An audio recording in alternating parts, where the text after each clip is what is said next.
हाँ जी, तो नमस्कार भी सभी को। कैसे हो सारे? उम्मीद करूंगा सब बढ़िया हो गए, स्वस्थ हो गए, मस्त हो गए, अच्छे से चल रही है आप सभी की तैयारी। तो आज हम फिजिक्स का एक छोटा सा नया टॉपिक शुरू करने जा रहे हैं और उस टॉपिक को इसी क्लास में खत्म करेंगे। सारी चीजें मैंने आपको पढ़ाई हुई हैं, साथ ही साथ पढ़ भी रहे हैं। नई चीजें आ रही है वो ऐड करते जा रहे हैं, पुरानी चीजें हम उनको पढ़ते जा रहे हैं। बहुत सी बातें हम मैंने आपको बताई हुई हैं। तो जैसे जैसे शब्द आते जाएंगे, आप पिछली क्लासों को रिवाइज जरूर करते रहा करो। साथ ही साथ अब आप पिछली क्लास को रिवाइज करोगे तो इस क्लास को देखने में और ज्यादा मजा आएगा। और अगर इस क्लास को कोई पहली बार देख रहा है तो इसको कंप्लीट पिछली क्लास को आप देख के आइए। और डिमांड आई है कि सर रीजनिंग की क्लास को दोबारा से शुरू कीजिए, तो बिल्कुल करेंगे भाई। जैसे अपनी ये फिजिक्स ये साइंस कंप्लीट हो जाती है, रीजनिंग को दोबारा से शुरू करेंगे, ठीक है? तो परेशान ना हो, मुझे याद है आपको रीजनिंग करवानी है और मैं करवाऊंगा। चलिए, टॉपिक का नाम है विद्युत चालन। क्या नाम है? विद्युत चालन। यानी कि विद्युत चलती कैसे है या क्या सिस्टम है उसका। विद्युत चालन, बात करते हैं विद्युत चालन की। इसमें एक वैज्ञानिक था या वैज्ञानिक जी थे, ओम का नियम। विद्युत चालन से लेकर ओम का एक नियम बहुत ही प्रसिद्ध है और एग्जाम में विद्युत में ओम के नियम को बहुत ही महत्वता दी जाती है। एक तो कूलाम का नियम और एक ओम का नियम, इनको बहुत ही महत्वता दी जाती है। तो ओम का नियम क्या कहता है? ये ओम का नियम, ओम का नियम याद रखना है। ओम का नियम किससे संबंधित है? तो विद्युत चालन से संबंधित है। पहली बात, धारा व विभवांतर के बीच इस संबंध दर्शाता है। लो जी, अगली बात निकल कर आई है कि ओम का नियम किससे संबंधित है? तो ओम का नियम धारा, धारा को किससे लिखते हैं? आई से। वह विभवांतर, विभवांतर को किससे लिखते हैं? वी से। तो ओम का नियम धारा व विभवांतर के बीच, इन दोनों के मध्य संबंध को दर्शाता है। दोनों का, धारा और विभवांतर का क्या संबंध है, इस बात को कौन सा नियम बताता है? तो इस बात को ओम का नियम बताता है। क्वेश्चन बन सकता है कि ओम का नियम किससे संबंधित है? तो धारा और विभवांतर से संबंधित है। अब धारा क्या होती है, विभवांतर क्या होता है, वो मैं पिछली क्लास में आपको बता चुका हूं। जॉर्ज साइमन ओम वैज्ञानिक थे जिनका पूरा नाम था जॉर्ज साइमन ओम। जॉर्ज साइमन ओम कहां के रहने वाले थे? नाम पूरा याद रखना पड़ता है, कई बार एग्जाम में पूरा नाम पूछ लेता है। कहां के रहने वाले थे? जर्मनी के रहने वाले थे। ये भी एक बार क्वेश्चन पूछा हुआ था, पूछा हुआ है। जर्मनी के रहने वाले थे जॉर्ज साइमन ओम। इन्होंने ये नियम दिया था। क्या कहा था इन्होंने ओम के नियम में? यानी कि ओम का नियम है वो धारा और विभवांतर से संबंधित है। जॉर्ज साइमन ओम ने इससे रिलेटेड क्या बात बोली थी, वो बात है लिखते हैं या उसको पढ़ने का प्रयास करते हैं। स्थिर ताप पर, तो लो भाई एक क्वेश्चन यहां पर निकल कर आ गया। ओम का जो नियम है वो कहां पर काम करता है? तो टेम्परेचर क्या होता है यहाँ पर? स्थिर होता है। ये भी क्वेश्चन बन सकता है कि स्थिर ताप पर काम करता है ओम का नियम। स्थिर ताप पर किसी चालक तार में प्रवाहित धारा या प्रवाहित होने वाली धारा चालक के सिरों के बीच विभवांतर के समानुपाती होती है। ओम का नियम क्या कहता है कि किसी चालक तार में जो प्रवाहित होने वाली धारा होती है या जो प्रवाहित हो रही धारा होती है, वो दोनों बिंदुओं के बीच, यानी कि यहां से यहां तक धारा प्रवाहित हो रही है, धारा आई, और इन दोनों के मध्य जो विभवांतर होता है, दोनों समानुपाती होते हैं। तो क्या कह रहा है कि स्थिर ताप पर किसी चालक में प्रवाहित होने वाली धारा चालक के सिरों के बीच विभवांतर के समानुपाती होती है। तो क्या मैं आई समानुपाती वी लिख सकता हूं? आई समानुपाती वी, ओम का नियम ये बात कहता है, आई समानुपाती वी, कि धारा बढ़ाओगे तो विभवांतर बढ़ेगा और विभवांतर बढ़ाओगे तो धारा बढ़ेगी। यदि किसी चालक के सिरों के बीच विभवांतर वी हो तो, और इसमें प्रवाहित धारा आई हो, यानी दोनों क्या होते हैं? एक दूसरे के समानुपाती होते हैं। यानी कि किसी चालक में विभवांतर कितना है? विभवांतर वी है और धारा है आई। तो ओम के नियमानुसार वी समानुपाती आई। तो ओम के नियम के अनुसार वी समानुपाती आई। तो वी समानुपाती आई, और अगर v समानुपाती आई है, इस समानुपाती के चिन्ह को हटाकर, इस समानुपाती चिन्ह को हटाकर मैं कुछ ऐड करना चाहूं तो मैं क्या ऐड कर सकता हूं? V समानुपाती I, तो V बराबर IR, V बराबर IR, यही है, V बराबर IR, V बराबर IR को पढ़ते हैं। तो V बराबर IR क्या कहना चाहता है उसको हम थोड़ा सा देखने का प्रयत्न करते हैं। V बराबर IR को देखने का प्रयास करते हैं। चलिए, V बराबर IR, तो IR यहाँ पर क्या है? R यहाँ पर होता है प्रतिरोध। क्या होता है? R यहाँ पर आपका होता है प्रतिरोध। प्रतिरोध का मतलब होता है रुकावट। आपके काम में कोई रुकावट उत्पन्न करते हैं ना, आप कोई काम कर रहे हो तो उसमें रुकावट उत्पन्न होती है, तो वही क्या होता है? वो प्रतिरोध होता है। यानी कि धारा के प्रवाह में अगर कोई रुकावट उत्पन्न हो रही है तो उसे प्रतिरोध या R से लिखा जाता है। तो आपको V समानुपाती I, यानी कि V का विभवांतर, I का धारा, V समानुपाती I, तो अगर मैं समानुपाती का चिन्ह हटाऊं तो यहाँ पर मुझे बराबर का निशान लगाना पड़ेगा और बीच में एक R यहाँ पर होता है नियतांक। R क्या होता है? एक नियतांक होता है जिसे कहा जाता है प्रतिरोध। जिसे क्या कहा जाता है? जिसे कहा जाता है प्रतिरोध। चालक का प्रतिरोध होता है। लो, इतना तो आपको समझ में आ गया। अब एक नया शब्द आ गया आपके सामने, प्रतिरोध। प्रतिरोध का मतलब क्या होता है? वैसे तो मैंने आपको बता दिया है, प्रतिरोध का मतलब होता है रुकावट। प्रतिरोध का मतलब होता है रुकावट होता है। रुकावट आपके काम में आती है ना, वही रुकावट की बात कर रहे हैं जो आपके काम में आती है, रुकावट। ठीक है, चलिए अब अपने बात करते हैं प्रतिरोध यानी कि रुकावट की। आप कोई काम कर रहे हो तो आपके काम में रुकावट पैदा करने वाले बहुत से तत्व होते हैं, वही होते हैं। चलिए,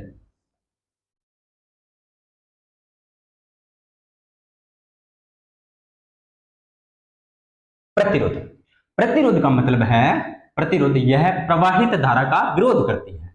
प्रवाहित धारा का, धारा के मार्ग में रुकावट, धारा के मार्ग में रुकावट प्रतिरोध होता है। तो याद रखना है, प्रतिरोध को R से लिखा जाता है। पहली बात, जब किसी चालक में विद्युत धारा प्रवाहित की जाती है, यानी कि ये आपकी क्या है? चालक तार है, इसमें विद्युत धारा प्रवाहित कर दी मैंने। विद्युत धारा प्रवाहित की जाती है तो चालक में गतिशील इलेक्ट्रॉन, अब इसमें क्या होते हैं? गतिशील इलेक्ट्रॉन होते हैं, अपने मार्ग में आने वाले इलेक्ट्रॉन परमाणु आयनों से निरंतर टकराते रहते हैं। अपने मार्ग में आने वाले इलेक्ट्रॉनों से, परमाणुओं से, आयनों से टकराते रहते हैं, और जिससे क्या होती है? प्रतिरोध की उत्पत्ति हो जाती है, रुकावट की उत्पत्ति हो जाती है। जब किसी चालक में विद्युत धारा प्रवाहित की जाती है तो चालक में गतिशील इलेक्ट्रॉन अपने मार्ग में आने वाले इलेक्ट्रॉन को, परमाणुओं को आयनों से टकराते रहते हैं या निरंतर टकराते रहते हैं, जिससे क्या होता है? प्रतिरोध की उत्पत्ति होती है। जिससे क्या होता है? प्रतिरोध की उत्पत्ति होती है।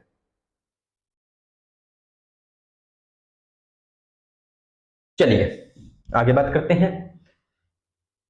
ये आपको इतना समझ में आ गया है। तो आर बराबर वी बटा में आई होता है। इसको सॉल्व करोगे तो आपको आर बराबर वी बटा में आई मिल जाएगा, क्योंकि हमने अभी सॉल्व किया है ना। क्या सॉल्व किया? वी बराबर आई आर। तो अगर इस वी को मैं यहां पर लेके जाऊं तो ये वी बटा में आई हो जाएगा आपका, आर बराबर वी बटा में आई। ठीक है,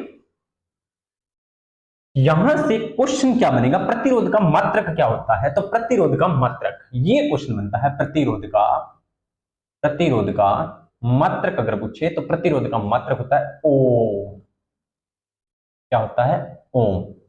ओम का निशान होता है ये, ओम का ये निशान होता है ओम।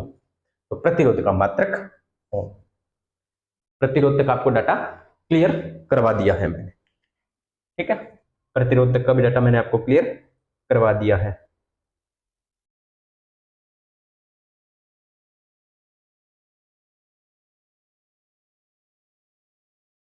ठीक है, आपको प्रतिरोध भी समझ में आ गया।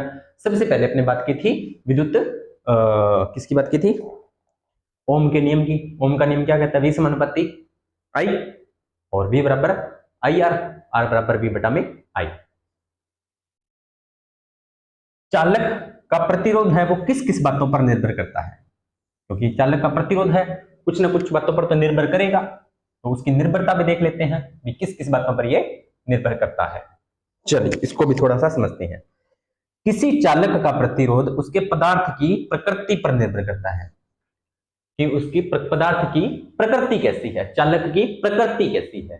ठीक है, इस बात पर भी उसका प्रतिरोध है वो निर्भर करता है। जैसे आपको पता है चांदी सबसे ज्यादा चालकता होती है तो प्रतिरोध सबसे कम होता है, उस प्रकार से। दूसरी बात, ताप। ताप बढ़ाने पर चालक का प्रतिरोध बढ़ता है। चालक ताप बढ़ाने पर चालक का प्रतिरोध बढ़ता है। हमने बात की थी पिछली क्लास में, ताप बढ़ाने पर चालकता कम होती है, लेकिन अर्धचालकों का ताप बढ़ाने पर प्रतिरोध कम होता है। यह भी मैंने आपको बताया था जब चालक, अर्धचालक और कुचालक मैंने आपको पढ़ाया था, तो दोनों बातें आपको बताई हुई है। ताप बढ़ाने पर चालक का प्रतिरोध बढ़ता है, लेकिन चालक का क्या होगा, अगर चालक पदार्थ है, प्रतिरोध तो चालक में, कुचालक की तो यहां पे बात ही नहीं करेंगे। ये कह रहा है कि चालक का अगर आप ताप बढ़ाओगे ना, चालक का वहां पर आप टेम्परेचर बढ़ाओगे तो प्रतिरोध बढ़ेगा, प्रतिरोध क्या होगा, बढ़ेगा। लेकिन अगर अर्धचालकों की बात करें, इसकी अर्धचालकों की बात करें तो अर्धचालकों में अगर आप ताप बढ़ाओगे तो प्रतिरोध क्या होगा, कम होता है, यानी कि उसकी चालकता बढ़ती है। आगे बात करें, चालक की लंबाई बढ़ाने पर प्रतिरोध बढ़ता है। अगर आप उसकी चालक की लंबाई बढ़ा दोगे, यानी कि एक तार, एक चालक तो ये तार है और एक ये है, तो इसका प्रतिरोध कम होगा, इसका प्रतिरोध ज्यादा होगा। इसका प्रतिरोध क्या होगा, कम, इसका प्रतिरोध ज्यादा, इसका प्रतिरोध कम और इसका प्रतिरोध क्या होगा, ज्यादा होगा। चालक तार की लंबाई बढ़ाने पर प्रतिरोध क्या होता है, चालक तार की लंबाई बढ़ाने पर प्रतिरोध बढ़ता है, लंबाई कम करने पर प्रतिरोध कम होता है। बात करें अनुप्रस्थ काट क्षेत्रफल की। अनुप्रस्थ काट क्या होता है वो भी मैंने आपको पिछली वाली क्लास में पढ़ा दिया था। तो चालक की मोटाई बढ़ाने पर प्रतिरोध कम होता है, यानी कि एक चालक तार तो ये है, एक चालक तार ये है, तो इसमें प्रतिरोध होगा कम और इसमें प्रतिरोध होगा ज्यादा। तो चालक तार की मोटाई बढ़ाने पर प्रतिरोध कम होता है। ठीक है, ये भी आपको ध्यान में रखना है। तो अभी तक कितनी बातें की है कि ओम का नियम क्या कहता है, ओम का नियम कहता है कि V समानुपाती I, तो V बराबर IR।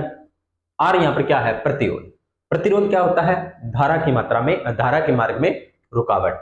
ठीक है, मात्रक क्या होता है, ओम होता है।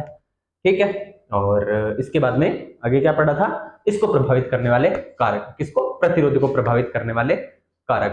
तो चालक की जो प्रतिरोधकता होती है वो उसकी प्रकृति पर निर्भर करती है, और किस पर निर्भर करती है, उसी के साथ साथ, प्रकृति के साथ साथ ताप पर। ताप बढ़ाओगे तो प्रतिरोधकता बढ़ेगी।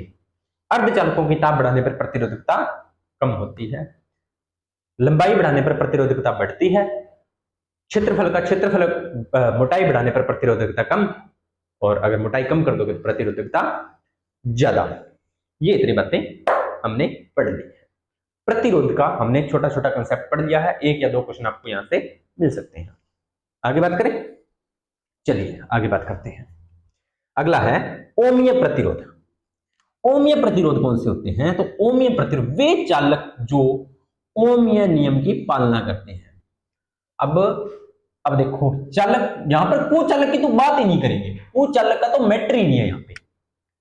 अब का चालक का मैटर है, तो वे चालक जो ओम के नियम की पालना करते हैं, ओम के नियम की जो पालना करते हैं, यानी कि जो ओम के नियम को मानते हैं, उसके लिए V समानुपाती I या V बराबर IR। अगर जो चालक इन दो बातों को फॉलो करते हैं उनको कहा जाता है, इन्हें ओमीय प्रतिरोधक व उस चालक के प्रतिरोध। तो इन चालकों का जो प्रतिरोध होगा, इन चालकों का जो प्रतिरोध होगा उससे ही बोलेंगे ओमीय प्रतिरोध।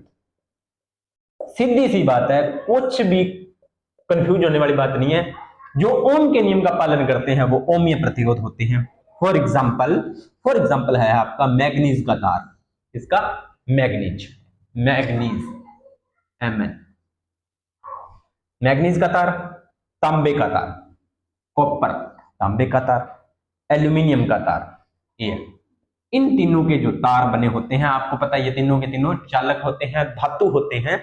तो इन तीनों के जो चालक तार होते हैं वो क्या होते हैं, ओमीय चालक होते हैं। अब दूसरा है अनोमीय, यानी कि जो ओम के नियम की पालना नहीं करते, बस जो ओम के नियम की पालना नहीं करते उन्हें अनोमीय चालक कहा जाता है। कोई ज्यादा बड़ी बात नहीं है, जो ओम के नियम की पालना नहीं करते उन्हें अनोमीय चालक कहा जाता है। इतनी बात भी आपको समझ में आ गई होगी। चलिए आगे करते हैं शुरू। अनोमीय चालक, अनोमीय प्रतिरोध, वे चालक जो ओम के नियम की पालना नहीं करते। बस अनओमीय यानी कि बिना ओम के प्रतिरोध है, वे चालक जो ओम के नियम की पालना नहीं करते, तो उन चालक के जो प्रतिरोध होता है, उन चालकों का जो प्रतिरोध होता है उसे अनोमीय चालक कहा जाता है। वह उनका प्रतिरोध अनोमीय प्रतिरोध कहलाता है। Example diode valve, triode valve, ये आपको एग्जांपल आप स्टार लगा दो, यहां से क्वेश्चन आ सकता है। अनोमीय चालक का वो उदाहरण पूछ सकता है, तो अनोमीय प्रतिरोध का वो एग्जांपल पूछ सकता है, तो डायोड वाल्व और ट्रायोड वाल्व। सर ये ओम के नियम का पालन नहीं करते, तो ये क्या करते हैं? तो ये किसकी पालना करते हैं? ये पालना करता है चाइल्ड लैंगमूर नियम। कौन सा नियम? चाइल्ड लैंगमूर नियम। लिख लो भाई, कॉपी में पूछ सकता है।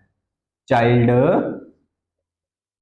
लैंगमूर लैंगमूर नियम, चाइल्ड लैंगमूर नियम की पालना ये करते हैं।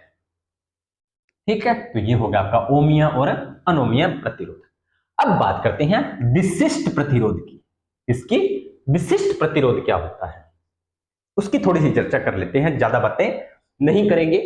इसकी विशिष्ट प्रतिरोध की स्क्रीनशॉट आप पहले ही ले लेना, मैं पहले बता रहा हूं भाई, बहुत मुश्किल से स्लाइड रिकॉर्ड ये लिखी होती है, तो बहुत साफ सुथरी लिखते हैं ताकि आपको इसको स्क्रीनशॉट लेकर आप इसका प्रिंट निकलवा सको, तो आपका दोबारा नोट्स आपको तैयार करने की जरूरत न पड़े। ठीक, चलिए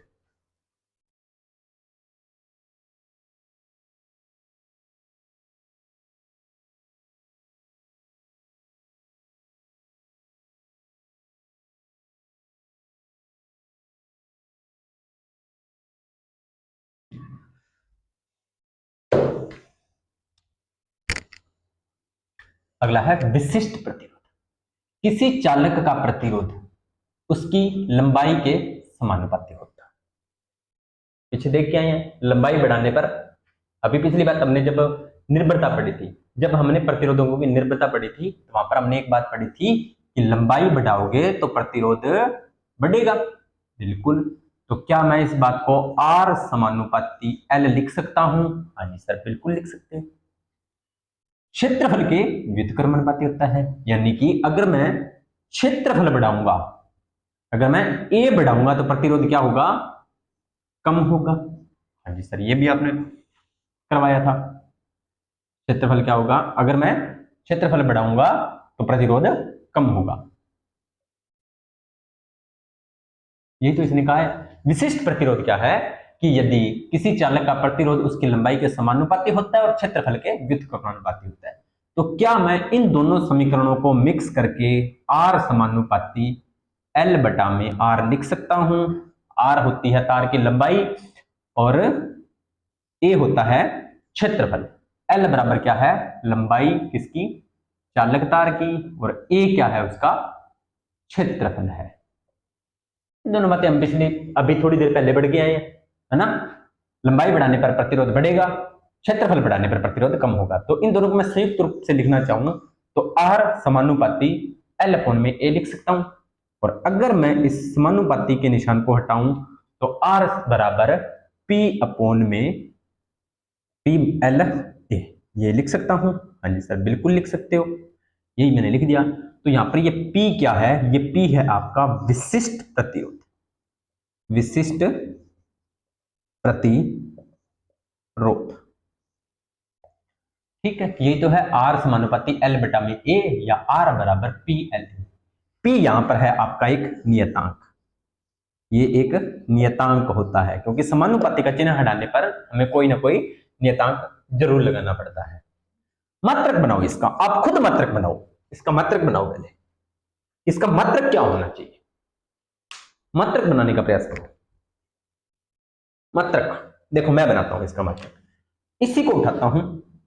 इसका विशिष्ट प्रतिरोध कब बनाना है? R बराबर P L अपॉन में A। अब इसके मैं इसको मल्टीप्लाई में ले आता हूं, यानी कि इसको मैं P को इधर लेके आऊं, तो R बराबर इसको एक बार यही सॉल्व करते हैं। R का मात्रक प्रतिरोध प्रतिरोध का मात्रक होता है ओम। तो ओम बराबर, इसका मात्रक हमें पता नहीं है, हमें निकालना है क्योंकि ये विशिष्ट प्रतिरोध है, इसका मात्रक निकालना है। एल यानी कि लंबाई, लंबाई को मापा जाता है मीटर में, और इसका क्षेत्रफल, क्षेत्रफल को मापा जाता है मीटर स्क्वायर में। यही तो होता है। मीटर स्क्वायर से 1 मीटर बच गया, 1 मीटर बच गया यहां पर। ओम बराबर पी 1/मीटर, मीटर बच गया। मात्रक क्या है इसका? ओम मीटर। ठीक है, तो अब इसको मैं यहां पर लेके आऊंगा पी को, इसको लेके जाऊंगा तो ये इसके बटा में है पी के, तो ये इसके मल्टीप्लिकेशन में चला जाएगा। तो पी बराबर ओम मीटर। ये तो इसका मात्रक है विशिष्टता का।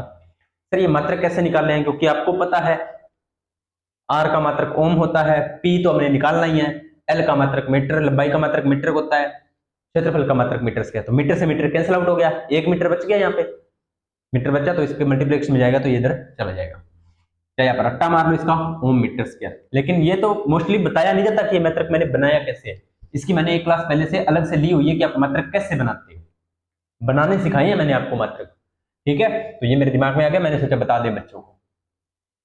एक बार फिर देख लो कैसे बनाए हैं। सीधा मैं इस सूत्र को टारगेट करता हूं, इस सूत्र को आप देखो, लिखो आर का मात्रक क्या होता है, साथ ही साथ बनाने का प्रयास करो। आर यानी कि प्रतिरोध, मात्रक बनाने, प्रतिरोध को किसमें मापा जाता है? सर प्रतिरोध को ओम में मापा जाता है, लिख दो। ये सूत्र बदल लिखो, इसके मात्रक लिखते जाओ बराबर पी विशिष्ट प्रतिरोध जिसका मात्रक हमें ज्ञात करना है, तो पी का मैं पी लिख देता हूं। ये एल है, एल यानी कि लंबाई, लंबाई को किस में मापा जाता है? मीटर में मापा जाता है। और क्षेत्रफल को किस में मापा जाता है? क्षेत्रफल का सूत्र लंबाई गुणा चौड़ाई, तो दोनों ही मीटर। तो क्या मैं इसको मीटर इंटू मीटर लिख सकता हूं? हाँ जी सर लिख सकते हो। ठीक है, तो इस मीटर से ये मीटर कैंसिल आउट, तो ओम बराबर 1 पी बटा में मीटर हो सकता है। हाँ जी सर हो सकता है, तो इसको मैं यहां लेकर जाऊंगा तो पी बराबर ओम मीटर हो जाएगा या नहीं होगा? हाँ जी सर बिल्कुल होगा। बस ये तो मैंने किया है। चांदी का विशिष्ट प्रतिरोध सबसे कम होता है, बस ये स्टार लगा लो। विशिष्ट प्रतिरोध, चांदी एक धातु होती है जिसका विशिष्ट प्रतिरोध क्या होता है? सबसे कम होता है। इसीलिए विद्युत की सबसे अच्छी सुचालक धातु कौन सी होती है? विद्युत की सबसे अच्छी सुचालक धातु चांदी। मैंने आपको बहुत बार बताया है कि विद्युत की सबसे अच्छी सुचालक धातु चांदी होती है। क्या होती है? चांदी होती है। चलिए अगला पॉइंट है विशिष्ट प्रतिरोधक में आपको क्या क्या ध्यान रखना है कि ये क्या होता है। तो ये आपको समीकरण ध्यान में रखनी है, ये वाला समीकरण और ये मात्रक, बस इतना ही काम है आपका। अगला पॉइंट पे आते हैं। अगला पॉइंट है आपका चालकता। अगला पॉइंट क्या है? अगला पॉइंट है चालकता।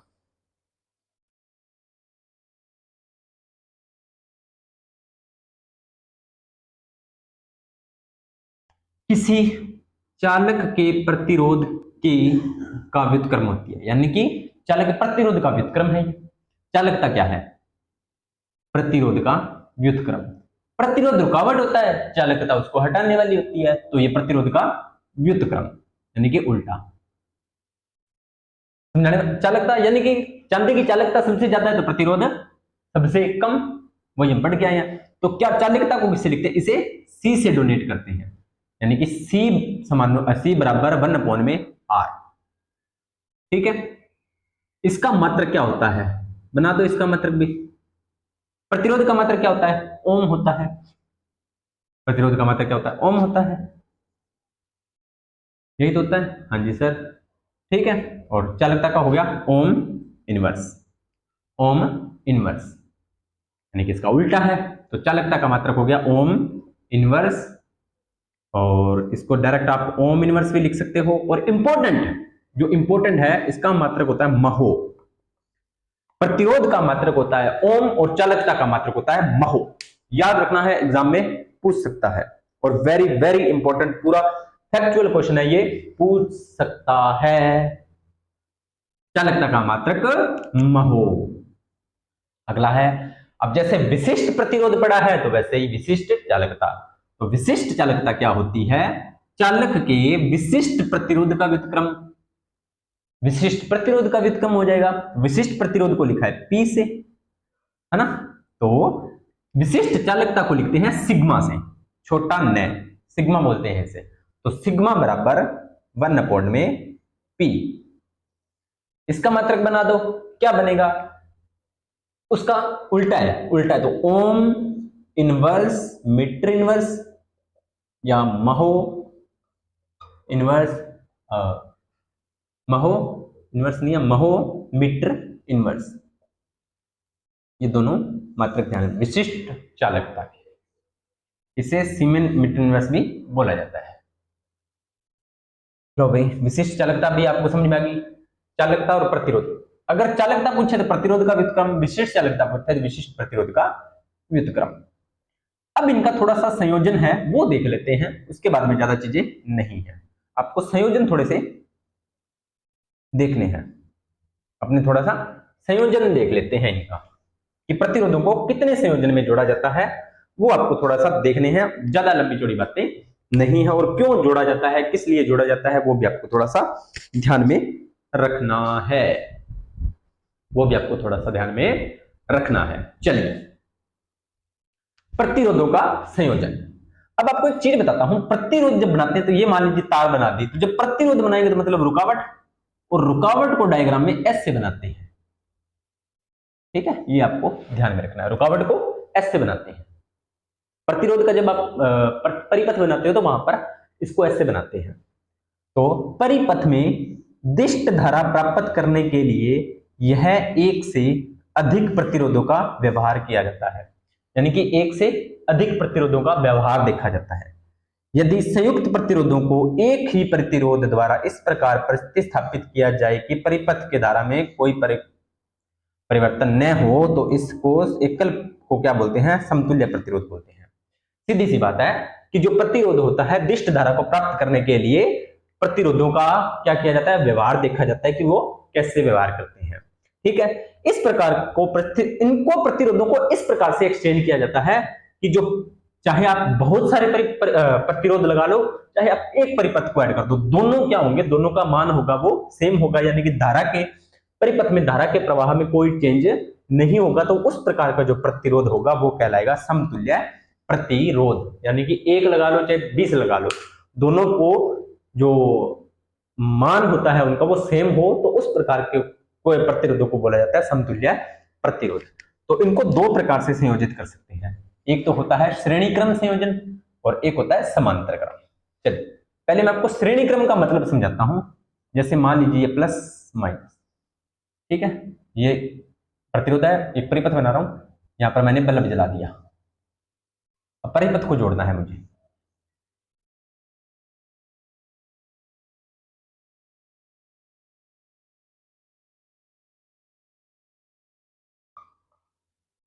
ये जोड़ दिया R1 R2 R3 R।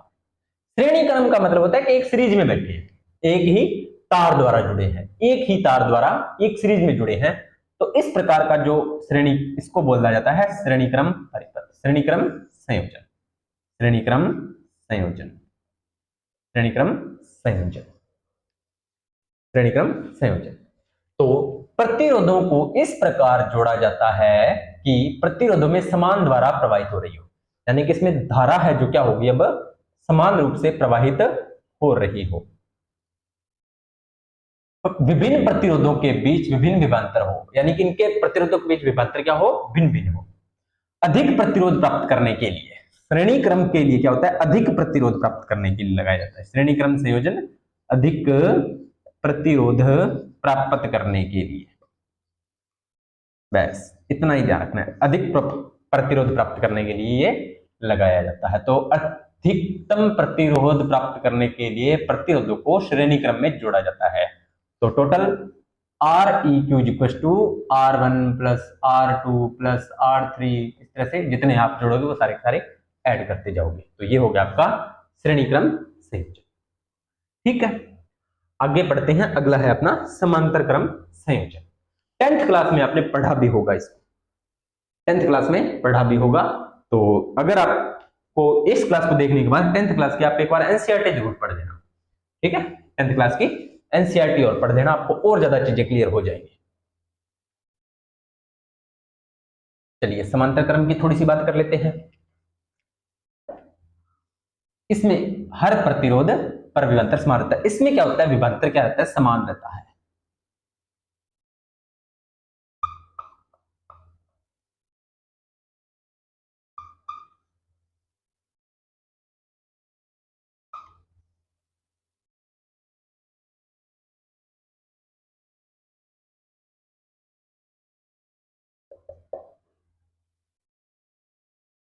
इस प्रकार का जो परिपथ होता है उसे बोला जाता है समांतर क्रम संयोजन। समांतर क्रम संयोजन। इसमें प्रतिरोध का विभवांतर होता है वो क्या रहता है, समान रहता है। तो प्रत्येक प्रतिरोध का विभवांतर समान रहता है न्यूनतम प्रतिरोध प्राप्त करने के लिए। तो यह किस लिए होता है, यह न्यूनतम प्रतिरोध प्राप्त करने के लिए, न्यूनतम प्रतिरोध प्राप्त करने के लिए। और अपने घरों में अपने इसी क्रम में चीजें लगाते हैं। प्रतिरोध को समांतर क्रम में जोड़ा जाता है। तो इस सूत्र से 1/r³ = 1/r1 + 1/r2 + 1/r2 etc. ये चलता रहता है। समांतर क्रम और श्रेणी क्रम में दो ही बातें ध्यान में रखनी है। अधिक प्रतिरोध प्राप्त करना है तो श्रेणी क्रम में जोड़ दो, अगर कम प्रतिरोध प्राप्त करना है तो समांतर क्रम में जोड़ दो, बस बात खत्म। ल्यूसेंट की बुक में इतना ही दिया हुआ है तो मैं इतना ही करवाऊंगा क्योंकि मैंने ल्यूसेंट की बुक को टारगेट लिया हुआ है। वैसे ये टॉपिक आगे बहुत बड़ा होता है भाई, पूरा इसका डेरिवेशन बनता है, पूरी सारी चीजें होती हैं, वो 11th 12th की फिजिक्स में चीजें चलती हैं, तो उतना आपको नहीं पढ़ना। अगला है विद्युत शक्ति। अब मैं तो फिर भी ये टॉपिक है जो काफी अलग अलग क्लासों में करा रहा हूं। अगर वन शॉट में करते हो तो 3 घंटों में इस पूरे विद्युत को खत्म कर दिया जाता है। विद्युत परिपथ में ऊर्जा के क्षय होने की दर। विद्युत शक्ति क्या है, पूरा विद्युत परिपथ है, उसमें जितनी ऊर्जा क्षय हो रही है, जितनी ऊर्जा खर्च हो रही है, उसे क्या बोला जाता है, विद्युत शक्ति। मात्रक क्या होता है, शक्ति का मात्रक वाट होता है बस। तो विद्युत शक्ति का मात्रक भी क्या हो जाएगा, वाट हो जाएगा। मात्रक जरूर याद रखना है। विद्युत शक्ति P का सूत्र क्या है, धारा समानुपाती। तो P बराबर I इंटू वी। ये P वो नहीं है जो हम पढ़ के आए हैं, ये P है पावर, ठीक है। और किलोवाट की बात करें तो 1 kW V समानुपाती A 1 घंटा, ये चीजें हैं। तो 1 किलोवाट अगर आपको शक्ति चाहिए तो आपको विभवांतर 1 एम्पियर धारा 1 घंटे के लिए बटा में 1000, ठीक है। अगला है विद्युत धारा के प्रभाव। विद्युत धारा से कौन कौन से प्रभाव उत्पन्न होते हैं वो हम देखते हैं। विद्युत धारा से एक तो चुंबकीय प्रभाव उत्पन्न होता है, विद्युत धारा से ऊष्मीय प्रभाव उत्पन्न होता है, विद्युत धारा से रासायनिक प्रभाव उत्पन्न होता है, और विद्युत धारा से प्रकाशीय प्रभाव है वो उत्पन्न होते हैं। चारों प्रभाव याद रखने हैं। आगे हम इनकी भी बात करेंगे, चुंबकीय प्रभाव की, प्रकाशीय प्रभाव की, रासायनिक प्रभाव की डिटेल से बात करेंगे, ठीक है। तो ये भी आपको थोड़ा सा ध्यान में रखना है। चलते हैं, कुछ यहां से एक सिंगल लाइन क्वेश्चन बन सकता है, तो इसका स्क्रीनशॉट ले लो, चाहे आप उतार लो। कुछ नाम है, कुछ मान है जो आपको याद रखने हैं, यहां से एग्जामिनर क्वेश्चन उठा सकता है। तो आपको क्या याद रखने हैं, कुछ पदार्थों के विशिष्ट प्रतिरोध। तो विशिष्ट प्रतिरोध का मात्रक होता है ओम मीटर, 0 डिग्री सेंटीग्रेड टेम्परेचर पर। ये दो बातें आपको ध्यान में रखनी है। तो अगर बात करें चांदी की, तो चांदी की कितनी होती है, 1.6 इंटू 10 टू पावर -8, 1.6 इंटू 10 की घात -8 ओम मीटर। अब मैं बार बार ओम मीटर नहीं बोलूंगा। एल्यूमिनियम की बात करें तो एल्यूमिनियम का होता है 2.7 इंटू 10 की घात -8 ओम मीटर। लोहे की बात करें तो लोहे का होता है 10 इंटू 10 की घात -8 ओम मीटर। पारे की बात करें तो पारे का होता है 98 इंटू 10 की पावर -8 ओम मीटर। नाइक्रोम की बात करें तो 100 इंटू 10 की घात -8 ओम मीटर। लकड़ी की बात करें तो 10 की पावर 8 से लेकर 10 की पावर -11 तक। अभ्रक की बात करें तो 10 की पावर -11 से लेकर 10 की पावर 15 तक। तांबे की बात करें तो 1.7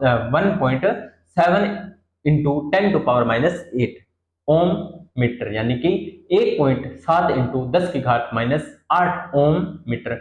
टंगस्टन की बात करें तो 5.6 इंटू 10 की घात -8 ओम मीटर। प्लेटिनम की बात करें तो 11 इंटू 10 की घात -8 ओम मीटर। मैग्नीज की बात करें तो 44 इंटू 10 की घात -8 ओम मीटर। कार्बन की बात करें तो 3.5 इंटू 10 की घात -5 ओम मीटर। सिलिकॉन की बात करें तो 2.3 इंटू 10 की घात 3 ओम मीटर। और कांच की बात करें तो 10 की घात 10 से लेकर 10 की घात 14 तक, ये इनके विशिष्ट प्रतिरोध है। सिंगल लाइन क्वेश्चन में ये पूछ सकता है और मुझे लगता है एक क्वेश्चन यहां से आपका बन सकता है। ये था अपना विद्युत चालन वन शॉट कंप्लीट। उम्मीद करता हूं आपको क्लास अच्छी लगी होगी, समझ भी आई होगी। अगर क्लास अच्छी लग रही हो तो वीडियो को लाइक करना है, शेयर करना है, कमेंट करना है और चैनल को करना है सब्सक्राइब। कल वाली बात वही, सब्सक्राइब दो कम दो ज्यादा, दो कम दो ज्यादा। देखो लगभग आज 6 दिन हो गए हैं देखते हुए, पर चलो कोई बात नहीं, जो चल रहा है वो मंजूर है। ठीक है, तो मिलते हैं नेक्स्ट वीडियो और नए टॉपिक के साथ। तब तक आप सभी का धन्यवाद।